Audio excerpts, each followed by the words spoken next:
అస్మద్గురుభ్యో నమ. టీకేవి ఆర్పి అర్జున పాత్రలో రెండో భాగాన్ని 72వ భాగంలో మనం మాట్లాడుకుంటున్నాం. అర్జునుడు ద్రౌపదిని, అలాగే భీముడు ద్రౌపదిని రక్షించడంలో ఒక చమత్కారం ఉందని చెప్పుకున్నాం కదా. శ్రద్ధని రక్షించేది ఆర్జవ గుణం, శ్రద్ధని రక్షించేది భక్తి అని చెప్పుకున్నాం. దీనికే ఋగ్వేదంలో ఒక మంత్రం ఉంది, శ్రద్ధాసూక్తం అని చెప్పి. శ్రద్ధాం దేవ యజమాన వాయుగోప ఉపాసతి శ్రద్ధాం హృదయ యా ఆకూచ్య శ్రద్ధాయాం విందతే. ఇది దేవతలు, మానవులు అందరూ కూడా శ్రద్ధను ఆరాధిస్తారు. వీళ్లతో పాటు ఇంకో దేవతలు ఉన్నారు, వాళ్ళ పేరు వాయుగోపులు. హృదయంలో ఉండే దప్పిక తీర్చడం ద్వారానే, తీర్చినందువల్లనే శ్రద్ధ సంపాదించుకుంటారు. శ్రద్ధ వల్లనే సంపద. వాయుగోప అంటే వాయువు వల్ల రక్షించబడుట. అంటే వాయువులు సప్తమరుత్తులు, లేదా కొంతమంది 49 అంటారు, కొంతమంది ఏదో అంటారు. మొత్తం మీద ఈ మరుత్తులందరూ కూడా మనకి శ్వాసలో, ఊపిరిలో, బుద్ధిలో ఉన్న దప్పికని తీరుస్తారు. దానివల్ల అది విశేషం. అంటే వాయుగోప, ఈవిడిప్పుడు వాయుపుత్రుని ద్వారానే రక్షించాడు. భీమసేనుడు కదా, వాయుపుత్రుడు కదా, వాయుపుత్రుని ద్వారానే రక్షించబడింది. మరి ఇంద్రునికి అనుచరులే మరుత్తులు, వాయుదేవతలు. అందుకని ఇంద్రుడు కూడా ఉన్నాడు అక్కడ. అంచేత శ్రద్ధని దేవతలు, మానవులు, అలాగే వాయుగోపులు అందరూ కూడా శ్రద్ధాయ విందతే వసువు. అలాగ వసువులు కూడా అనుకూలులవుతారు, సంపదలు పొందుతారు. అలాంటిది ఇక్కడ వాయుగోప అన్నప్పుడు అజ్ఞాతవాస కాలంలో స్త్రీగా ఉంది కనుక ఒక పక్కని అర్జునుడు అటు ఇటు చూసుకుంటూ ఉంటాడు, రెండో పక్కని వంటవాణిగా ఉంటూ భీముడు కూడా రక్షణ కలిగించాడు.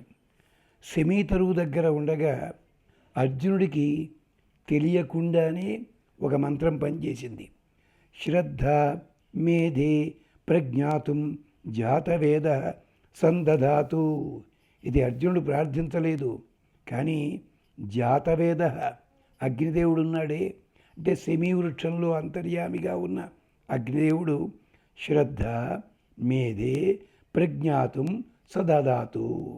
ఆయన శ్రద్ధకి రక్షణ కలిగించాడు, మేధా సంపత్తి ఆర్జవం దానికి రక్షణ కలిగించాడు.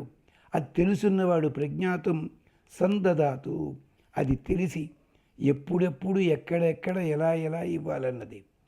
అందుకనే అర్జునుణ్ణి సారథిగా ఎంచుకోమని ఎవరు సలహా ఇచ్చారు? ద్రౌపది సలహా ఇచ్చింది. చూడండి అక్కడ. అంటే ద్రౌపది ఇటుపక్క అర్జునుడికి, భీమసేనుడికి ఎంత దగ్గరగా ఉంది. ధర్మరాజుకి, నకుల సహదేవుల దగ్గరగా ఉండే అవకాశం లేదు. ఇది అందుకని వాయుగోప. ధౌమ్యరూపి, శమీరూపి అగ్నిదేవుడు ప్రసాదించాడు ఈ సంపదని. ధౌమ్యుడు రూపంలో ఉండి అది ఎలా రక్షించుకోవాలో ద్రౌపది నిర్ధారణ చేశాడు. నాన్న జాగ్రత్తగా. అలాగే తైత్రీయ నారాయణ ప్రశ్నలో 69వ అనువాకంలో చాలా అందమైన సన్నివేశం ఉంది. మనకి సందేహం ఇలాంటి వాటిలో రాదు. అందరి దగ్గర ఆయుధాలు ఉన్నాయి, ప్రతిదానికి ఒక విశేషం ఉంది. మరి అర్జునుడి గాంధీవం గురించే ధర్మరాజు ముందెందుకు చెప్పాడండి అంటే ధనుర్బాణాలు శీర్షిక దగ్గర ఇది మాట్లాడుకుందాం. అది అంటే ఇక్కడ ఉపనిషత్తుల్లో ఉంటాయి. ఏమిటి విశేషం అంటే ఇక్కడ చాలా అందమైన మాట. అలాగే విరాటపర్వం చివరిలో కూడా అర్జునుడు ఉత్తరని తీర్చిదిద్దాడు. అది అతనుకున్న గొప్పతనం. అది విరాటదా దగ్గరకు వచ్చే ప్రారంభంలోనే తనలో అన్న మాటని గుర్తు తెచ్చాడు అర్జునుడు. అలాంటి చక్కటి జ్ఞానం కలిగినవాడు. అంతేకాదు ఉత్తర గురించి బృహన్నలతోటి విరాటరాజు అన్నమాట చూడండి. ఇక్కడ కూడా అర్జునుడికి ఎంత తెలుస్తుంది. నెచ్చుల తోడ ఎంతయు మచ్చిగ తన ఇచ్చనాడ మరగినది అయి విచ్చలవిడి నింతకు మున్ని ఇచ్చేడియ మెలగు శిక్ష ఎరుగదు సుమ్మి. మా అమ్మాయి చాలా అమాయకురాలు, చిన్నపిల్ల, బుద్ధి ఇంకా వికసించలేదు. నెచ్చిరులతోడ ఎంతయు మచ్చిగా తన ఇచ్చనాడ మరిగినది. తన చెరికెత్తలతో ఉంటుంది. తను ఏది మాట్లాడితే అది వాళ్ళు ఒప్పుకుంటారు. తిట్టినా ఒప్పుకుంటారు, దేనికైనా ఒప్పుకుంటారు. అల్లా పెరిగింది. అంచేత ఇంతకుముందు ఇచ్చేడియ మెలగు శిక్ష ఎరుగదు సుమ్మి. డిసిప్లిన్, వినయము ఎక్కడా లేదు. అంచేత బాలకేళి మీది భరము క్రమంబున విడువ కళలయందు వేట్క సునిపి. అమ్మాయిని ఏం చేయాలి నువ్వు? చిన్నపిల్ల, ఆటల మీద మక్కువ ఎక్కువ. ఆటలు మానించమని అంటలేదు, ఆటల మీద మక్కువని మళ్ళించి కళలయందు వేట్క సునిపి ఆమెలో ఉండే కళలని ప్రబుద్ధం చెయ్యి, తెలివితేటల్ని ప్రబుద్ధం చెయ్యి. అంతేకాదు నయముతో నర్తనంబుల శిక్షింపు.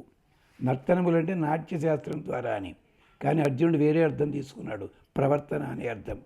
నెలతలకేడు గడయు నీవే కాదే, నీలాంటి వాడే ఆడవాళ్ళందరికీ కూడా కావలసినవాడు. నెలత అంటే అర్థం ప్రాదుర్భావ యవ్వనంలో ఉన్నది. ఏడు గడ, ఏడు కడ, రక్షణ, జాగ్రత్తగా ఆ భావావేశాలని దాటించగలిగేవాడు. తల్లి, తండ్రి, గురువు, దైవం, దాత వీళ్ళందరూ కూడా విద్య ప్రసాదిస్తారు. అందుకని నిన్ను అడుగుతున్నా, దయచేసి రక్షణ కలిగించు. అలా కాదు, అంతేనా? ఇంకొకటి ఉంది. నా దగ్గర ఉండాల్సిన లక్షణములు దీని ముందు నిలవడానికి విశ్వరూపులు, స్వరూపులు అయిన వాళ్ళు పశువులై సమీపంలో ఉంటారు అంటాడు నకుల సహదేవులు కూడా. అది తర్వాత మాట్లాడుకుందాం. ఇక్కడ యజుర్వేదంలో ఒక చమత్కారం ఉంది. గానము తెలిసిన స్త్రీలకి ఆదరణ ఎక్కువ. అంతేకాదు గానము చేసే మగవాళ్ళని స్త్రీలు కూడా ఎక్కువగా ఇష్టపడతారు అని. యజ్ఞం కోసం సోమము తెస్తూ ఉండగా విశ్వావసు అనే గంధర్వుడు అది దొంగిలించాడు. దొంగిలిస్తే 3 రాత్రుల పాటు అక్కడే ఉండిపోయింది సోమలత. యజ్ఞానికి సోమరసం దొరకటం లేదు. అప్పుడు గంధర్వులు స్త్రీకాములు కనుక వాళ్ళు ఏమిటి, స్త్రీకామవై గంధర్వ, దేవతలంతా తమ వాక్కుకి స్త్రీ రూపం కల్పించారు. వాళ్ళు సోమాన్ని తెచ్చారు. సా రోహితం రూపం కృత్వా గంధర్వేభ్య అపాక్రమ్య అతిష్టత్ తత్ రోహితం రోహిత జన్మ. ఆ సోమలత గంధర్వుల దగ్గర నుంచి దూరంగా వెళ్ళిపోయి ఎర్రటి ఆవు రూపంలో నిలబడిందట. అది తే దేవా అబ్రువన్ యుష్మదక్రమీత్ నాస్మాన్ ఉపావర్తతే విశ్వయామ. అంటే ఎంతసేపటికి కూడా దేవతలు పిలుస్తుంటే ఆ గోవు రావటం లేట. ఎంత గొప్పగా విశ్వాసపూర్వకంగా పిలిచినా కూడా ఆ గోవు తిరిగి రావటం లేదు. అప్పుడు తే దేవా అబ్రువన్ యుష్మదక్రమీత్ నాస్మాన్ ఉపావర్తతే విహ్వయామ. అందుకని మనమంతా కూడా విలక్షణముగా పిలవాలి ఆ గోవుని అనుకున్నారు. గాయన్ దేవా బ్రహ్మ గంధర్వ అవదన్. గంధర్వులు ఉన్నారు, వాళ్ళు స్త్రీకాముకులే, నిజమే. వాళ్ళు స్తోత్రాలు చదివారు, సూక్తాలు చదివారు, వేదం చదివారు, రాలేదు. గాయన్ దేవా సా దేవాన్ గాయత ఉపావర్తత. దేవతలు మాత్రం సామవేదం చదువుతూ గానంతో పిలిచారట. అందుకని ఆ గోవు వచ్చింది. తస్మాత్ గాయంతం స్త్రియ కామయతే. కాబట్టే పాటలు పాడగలిగిన వాళ్ళు, గానము చెయ్యగలిగిన వాళ్ళని స్త్రీలు ఇష్టపడతారు అని చెప్పింది వేదం. మరి స్త్రీలే గానం చేస్తుంటే మరి ఎంత గొప్పగా ఉంటుంది. అందుకని అంచేత స్త్రీ గానములో గొప్పతనం అది. అంతేకాదు, మీరు ఒక్కసారి సినిమాల్లో పాటలు పాడేవాళ్ళు ఉంటారు. మగవాళ్ళ స్థాయి కంటే ఆడవాళ్ళ స్థాయి పైకుంటుంది. సంగీతం నేర్చుకునేటప్పుడు మగపిల్లలు ఆడవాళ్ళ దగ్గర నేర్చుకున్నట్టయితే వాళ్ళకి ముక్కుతో పాడే అలవాటు అవుతుంది. నేజల్ వాయిస్ అంటారు. అదే కనుక అమ్మాయిలు మగవాళ్ళ దగ్గర నేర్చుకునే సంగీతం వాళ్ళకి కింద శృతులు సరిగ్గా పలకవు. అందుకని చెవుల్లో వేళ్ళెట్టుకుని ముఖం చెట్టించుకుని పాడుతుంటారు. చేత శృతి భేదం ఉంటుంది. అది విశేషం అన్నమాట. ఇది మనం పాతకాలపు సంగీత కళాకారులు చూడలేదు. సుశీల గారు కానీ, లీల గారు కానీ, వరలక్ష్మి గారు వీళ్ళంతా కూడా అందంగా సాధన చేశారు. ఆధునిక కాలంలో చూడండి చాలామంది గొంతు చించుకుని పాడుతుంటారు. అది విశేషం. అలాంటిది అంతా సంగీతానికి సంబంధించి అట్టే పెట్టండి. అంచేత అక్కడ శివుని ప్రార్థించి గానం పొందారు ఇద్దరు గంధర్వులు. సరస్వతిని ప్రార్థించి గంధర్వులు పొందారు. ఇది కూడా విష్ణు ధర్మోత్తరంలో చాలా అందంగా ఉంటుంది. అందుకనే గానం అలా ఉన్న విశేషంతో వచ్చాడు మహానుభావుడు అర్జునుడు. ఇది అంతేకాదంటే మీకు కొంచెం కథాభాగంలోకి వెళుతూ ఇక్కడికిక్కడే అన్ని విశేషాలు చెప్పడం జరుగుతోంది. ఒక కథాభాగంలా చెప్పుకుంటూ వెళదామంటే ఇంతకుముందే చెప్పాను, అది గ్రంథస్థం చేద్దామంటే దానికి తగిన అనుకూల పరిస్థితి ఒకటి ఉండాలి, వ్రాయసకాడు ఒకటి ఉండాలి, అప్పుడు చెప్పుకోవడానికి ఉంటుంది. కానీ మనమంతా అనుభవం, ఆత్మానుభవం, ఆచార్య కటాక్షం వల్ల వచ్చిన విశేషాలు చెప్పుకుంటున్నాం. అంచేత అది గమనించండి. అందుకనే విరాట పర్వంలో మహానుభావుడు అడిగాడు ఈ మాట విరాటరాజు గారు. అంతేకాదు చెప్పుకున్నాం కదా, గానము తెలిసిన స్త్రీలకి ఆదరణ ఎక్కువ ఉంటుందని చెప్పి. ఇతడు స్త్రీ కాదు, పురుషుడు కాదు, అది విశేషం. అందుకని అర్జునుడు కొత్తగా అలంకారం చేసుకున్నాడు. మీకు గుర్తుండే ఉంటుంది, శత్రు వినశ్యతి ధనంజయ కీర్తనేనా అన్న చోట ఊర్వశి శాపం ఎందుకు దొరికిందో మీకు జ్ఞాపకం ఉంది కదా. ఏం చేత ఊర్వశి అంది, నిన్ను చూసి నా మది మురిసిపోయింది, నీతోటి కాలం గడపాలనుంది. అర్జునుడు వ్యతిరేకించాడు. అమ్మా, ఊర్వశి పురూరవ గాథ ఉంది. పురూరవుడు మాకు ప్రాచీనుడు, అంచేత మాకు తల్లితో సమానం నువ్వు, మా వంశానికి మూలం నువ్వు, తల్లి వద్దు అంటే మాకు ఇలాంటి భావి వర్షాలు ఏదో బొమ్మంది ఆవిడ. అంటే అప్పుడు చెప్పాడు అర్జునుడు, నేను యుద్ధంలో మరణించి వచ్చుంటే వీరస్వర్గం పొందితే నీతోటి తిరుగుండేవాడిని, లేదు తపస్సు చేసి స్వర్గలోకం పొందితే అవుండే, కానీ నేను మానవుడిగానే వచ్చాను, మానవ ధర్మాలు పాటించాలి, అమ్మ దయచేసి క్షమించు అనగానే ఆవిడ శాపం పెట్టింది అర్జునుడికి. అది ఇంద్రుని వరం చేత సంవత్సరం లోపల తీరిపోతుంది నాయన అంది. ఈ లోపల ఊరసి దగ్గర గంధర్వుల దగ్గర కూడా సంగీతము, నాట్యము సాధన చేశాడు. సంగీతం వచ్చును, నాట్యంలో కొత్త సాధన చేశాడు మహానుభావుడు. ఇప్పుడు అర్జునుడు వచ్చిన విధానంలో అలంకారాలు ఉన్నాయి. అది కూడా మనకి వేదానికి సంబంధించింది. స్త్రీ కదా కాటుక దిద్దుకున్నట్ట. కాటుక దిద్దుకున్నది ఆడవాళ్ళు దిద్దుకున్నంత లలితంగా కాదు, ఆడమగ కాని వాళ్ళు ఉంటారు, అలాంటి వాళ్ళు దిద్దుకునే విధానం వేరే ఉంటుంది. ముఖ నిండా కాటికంటున్నట్టుగా ఉంటుంది, అలా దిద్దుకున్నాడు. ఈ ద్రౌపది కాటుక ఎవరికి అనుమానం రాలేదు, కానీ అర్జునుడి కాటుక మాత్రం అనుమానం వచ్చింది. ఎంచేతంటే ఇంద్రో వృత్రమహన్ తస్య కనీనికా పరాపతత్ తదాంజనమభవత్ యదాంతే చక్షురేవ భ్రాతృవ్యస్య వృంతే. ఇంద్రుడు వృత్రాసుడిని వధించాడు. వృత్రాసుడి శరీరంలో ఉండే భాగాలు రకరకాల చోట్ల పడ్డాయి. అలాంటి దాంట్లో తస్య కనీనిక పరాపతతు, నల్లటి కనుగుడ్డు నేల మీద పడి అది కాస్త తదాంజనమభవతు, అది కాటుక కింద మారింది. అంచేత యదాంతే చక్షురేవ, కంటికి కాటుక దిద్దుకున్నట్టయితే భ్రాతృవ్యస్య వృంతే, శత్రువులు ఎవరుంటే వాళ్ళని జయించగలరు. అందుకనే అర్జునుడు కాటుక ధరించి బృహన్నల రూపంలో వచ్చాడు. అక్కడ శత్రువుని చూపుతోటే నశింపజేయగలడు, చేస్తాడు. అంచేతనే ధర్మరాజు వీళ్ళు కూడా కాటిక పెట్టుకున్నారు. కానీ యాగదీక్షలో ఉన్నవాళ్ళు కాటుక పెట్టుకోవడం వేరు, పశురక్షణ చేసేవాళ్ళు కాటుక పెట్టుకోవడం వేరు. అవన్నీ కూడా శత్రువుని జయించడానికి. అందుకనే ఒక సాంప్రదాయంలో ఉన్న మగవాళ్ళు కంటికి సుర్మా పెట్టుకుంటారు. ఆడవాళ్ళు అయితే కుడి కంటికి శ్రద్ధగా పెట్టుకోరు, ఎడం కంటికి శ్రద్ధగా పుల్ల ముక్కతో పెట్టుకుంటారు, కుడి కంటికి వేలుతో పావేస్తారట. అది కూడా వేదమే చెప్పింది. దక్షిణం పూర్వమాంతే సవ్యగిం పూర్వం మనుష్య అంజతే. పూర్వం మొదట కుడి కంటికి, పెట్టుకునేవారు. కానీ ఆడవాళ్ళు మొదట ఎడమ కంటికే పెట్టుకుని కుడి కంటికి పెట్టుకుంటారు.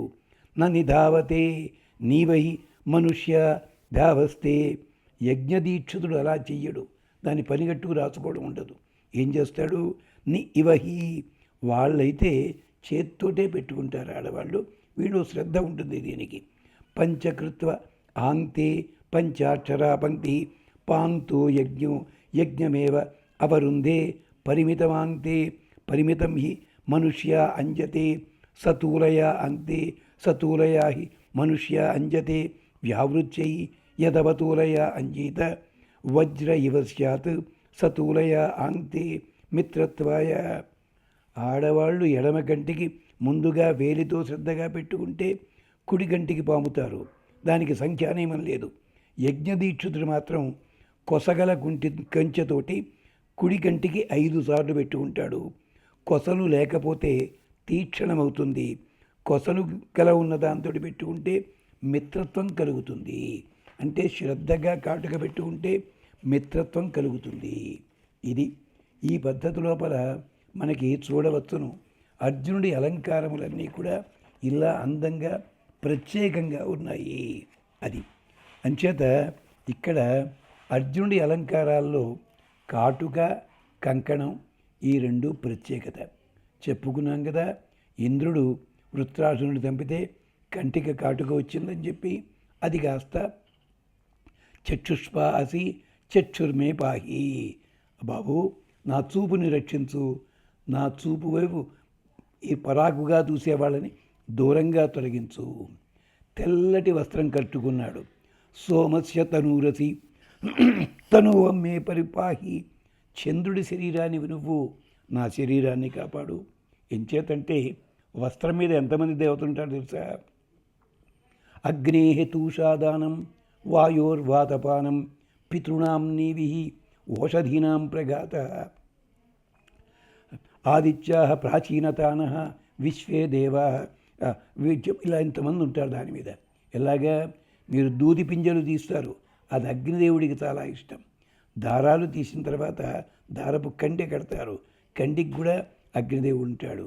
అగ్నేహ తూషాదానం వాయోర్వాతపానం. అప్పుడు ఈ దారాన్ని నీళ్లలో తడిపి ఆరబెడతారు, అది వాయుదేవునికి. అప్పుడు ఒక చేపాటి కర్ర తీసుకుని దారాలను కొడతారు, అది ఓషధులకి వనస్పతులకి. నిలువు దారాలు సూర్య భగవానుడు, అడ్డదారాలు విశ్వదేవతలు. ఇది కొడుతుండగా దారం తెగితే చిన్న ముడి వేస్తారు, దీనికి పితృదేవతలు. ఆ నక్షత్రములున్నాయే అవి ఈ 4 దారాల మధ్య ఖాళీ. అలాంటి దానికి సోముడు అధిపతి, చంద్రుడు. అందుకనే చంద్రుడి కొనుగులు పోగన్నది అక్కడే వచ్చింది. ఎక్కడ? అనసూయాదేవి దగ్గర నుంచే వచ్చింది. గమనించండి, అది అలాగా ఇంత ఉంటుంది అర్థం. సోమస్య తనూరసి తనువమ్మే పాహి. చంద్రుని శరీరానివమ్మ నువ్వు, నా శరీరం రక్షించు. కంకణం కట్టుకున్నాడు. కంకణం దేనికి అంటే అక్కడ కూడా యజుర్వేదంలో ఉంది.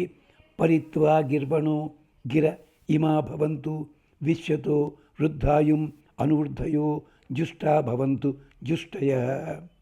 స్తోత్రముల చేత సేవింపబడిన ఇంద్రుడా, దీర్ఘాయువు గల నిన్ను అనుసరించి వృద్ధి చెందే స్తోత్ర రూపమైన ఈ వాక్కులున్నాయే, మేము చేతికి కంకణంలా కట్టుకుంటున్నాం. ఈ కంకణ రూపంలో ఉంటాయి. నీవు నిన్ను చుట్టుకునేలాగా నన్ను చుట్టుకునేలాగా నేను ధరించాము. ఈ కంకణ ధారణ మీదే అథర్వణ వేదంలో సుమారు 200 మంత్రాలు ఉన్నాయి. మన కంకణం అనగానే ఏదో బంగారు దత్తుతో చూసుకుంటూ ఉంటాం, లేదా పసుపు తీసుకొచ్చి ముడేస్తుంటాం. ఇక్కడితోటి కంకణ ధారణలో ఉన్న అంతరార్థం అది. వివాహాల్లో వేరే కార్యక్రమం అది. అలాగే దండం పట్టుకుంటాడు కదా. బ్రహ్మవనిం త్వాం క్షత్రవనిం సుప్రజావనిం రాయస్పోషం త్వర్యుహామి. బ్రహ్మద్రుంహ క్షత్రం ద్రుహ ప్రజాద్రుంహ రాయస్పోషం ద్రుంహ. మేడికర్ర బ్రాహ్మణులకి క్షత్రియులకి సంతానము సంపాదన విస్తరించేది. అలాంటివి మేము పట్టుకున్నాం. వైశ్యులు ఇంకోటి పట్టుకుంటారు. ఇలా నియమాలు ఉన్నాయి. అలాంటి దండాన్ని కూడా అర్జునుడు పట్టుకొని వచ్చాడు. అది విశేషం. ఇతర మొదలైన సన్నివేశాలు మళ్ళీ మనం మాట్లాడుకుందాం. స్వస్తి.